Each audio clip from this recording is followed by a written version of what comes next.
AR Nagar സഹകരണ ബാങ്കിലെ ക്രമക്കേടിൽ league നേതാക്കൾ കണക്കുകൾ കാണിക്കണമെന്നാവശ്യപ്പെട്ട് ആദായനികുതി വകുപ്പ് നോട്ടീസ് അയച്ചു എന്ന വാർത്ത അടിസ്ഥാനരഹിതമാണെന്ന് പാർട്ടി അഭിഭാഷകൻ അഹമ്മദ് ഷാ വ്യക്തമാക്കി.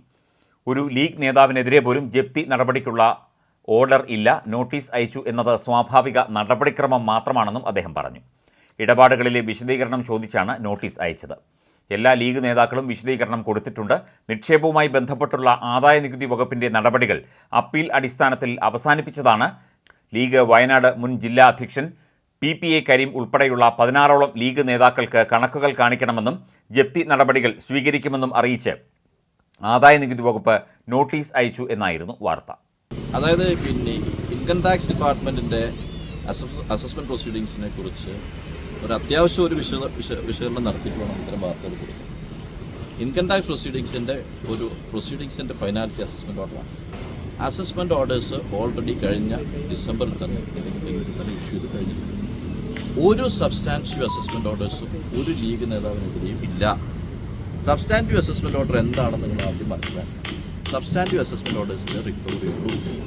എന്നാൽ അസസ്മെൻറ്റ് ഓർഡേഴ്സ് കിട്ടിയ ആളുകളെല്ലാം അതിൻ്റെ മേൽ 30 ഡേയ്സിനകം അപ്പീൽ കൊടുക്കണം. Appeal memorandum substantive assessment orders ഇവരെല്ലാം കൊടുത്തിട്ടുണ്ട്.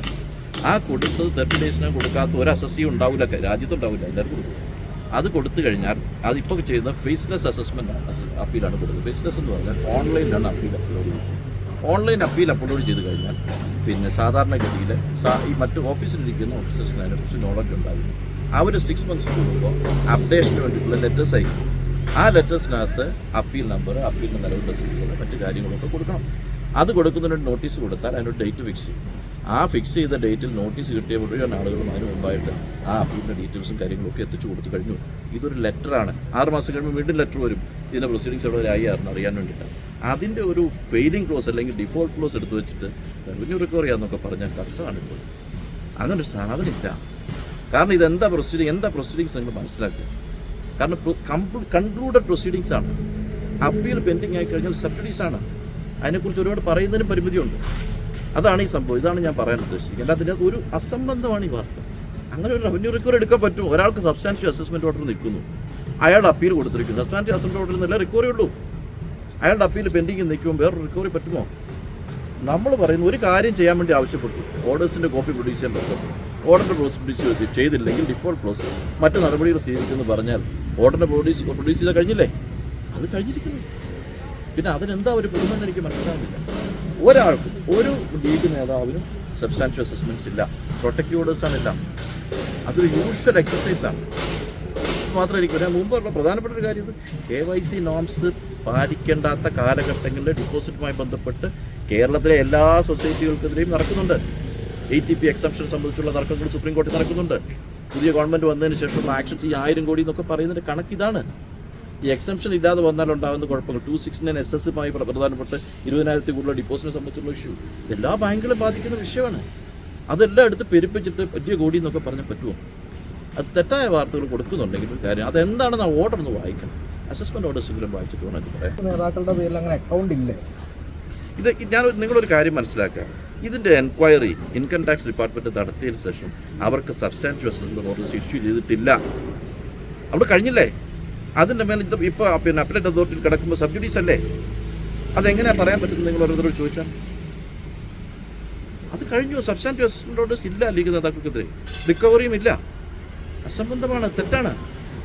നിങ്ങൾ അതിൻ്റെ പ്രൊസീജിയർ അറിയാതെയാണ് പറയുന്നത്. ഒരു ഓർഡറിൻ്റെ ലാസ്റ്റത്തെ ലൈൻ എടുത്ത് വായിച്ച് നോക്കിയിട്ട് അത് ഡിഫോൾട്ട് ക്ലോസ് ആണ്. ഫെയിലിംഗ് വിച്ച് എന്ന് എഴുതിയിട്ടുണ്ട്. അതിനകത്ത് ഫെയിലിംഗ് വിച്ച് എന്ന് എഴുതി കഴിഞ്ഞാൽ മുമ്പത്തെ കംപ്ലൈൻറ്റ് ചെയ്താൽ കഴിഞ്ഞില്ലേ? ആ കംപ്ലൈൻറ്റ്സ് എന്താ ചില ഡോക്യുമെൻറ്റ്സ് കൊടുക്കാനാണ്, കൊടുത്തു കഴിഞ്ഞു, അത്രേ ഉള്ളൂ. അതിനപ്പുറത്തേക്ക് ക്ലോസ് ചെയ്യുന്നവർ 6 മാസം കൂടുമ്പോൾ നോട്ടീസ് വരുന്നതാണോ? അപ്പീൽ മെമ്മോറാണ്ടം പെൻഡിങ്ങിലാവുമ്പോൾ മുമ്പ് എന്താണെന്ന് ചോദിച്ചാൽ ഫിസിക്കലായിരുന്നു എല്ലാവരും കാണുന്നത്. ഇപ്പോൾ അത് ഓൺലൈനാണ്, ഫേസ്ലെസ് അപ്പീലുകളാണ്. അപ്പോൾ പ്രൊസീഡിങ്സിൻ്റെ സ്റ്റേജ് എന്താണെന്ന് അറിയാൻ വേണ്ടി കൺസേൺഡ് ഓഫീസേഴ്സ് ഇൻറ്റിമേഷൻ ലെറ്റേഴ്സ് അയക്കും. അത് നോട്ടീസല്ല, അത് ആദ്യം വായിച്ചോ, ലെറ്റർ വായിച്ചോ നോക്കുക. നോട്ടീസല്ല, ലെറ്ററാണ്. ആ ഇൻറ്റിമേഷൻ ലെറ്ററിൻ്റെ മേൽ അവർ ആവശ്യപ്പെട്ടിരിക്കുന്ന കാര്യങ്ങൾ കൊടുക്കണം, അത്രേ ഉള്ളൂ. അത് കൊടുത്തു കഴിഞ്ഞു, അത്രേ ഉള്ളൂ. അതിൻ്റെ ഡിഫോൾട്ട് ക്ലോസ് എടുത്ത് വെച്ചിട്ട് റിക്കവറി എടുക്കാൻ പോകുന്നു എന്നൊക്കെ പറഞ്ഞു.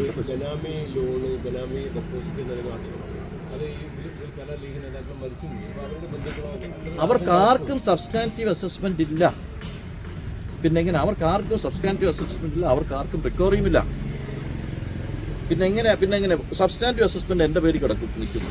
പ്രശാന്തിൻ്റെ പേരിൽ റിക്കവറി എടുക്കാൻ പറ്റുമോ? സബ്സ്റ്റാൻറ്റീവ് അസസ്മെൻറ്റുകാർക്ക് റിക്കവറി ഉള്ളൂ.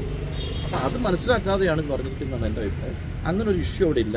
അതുമായി ബന്ധപ്പെട്ട പ്രൊസീഡിങ്സ് അവിടെ കൺക്ലൂഡഡ് ആണ്. എല്ലാം അപ്പലേറ്റ് അതോറിറ്റി പെൻഡിങ്ങുമാണ്.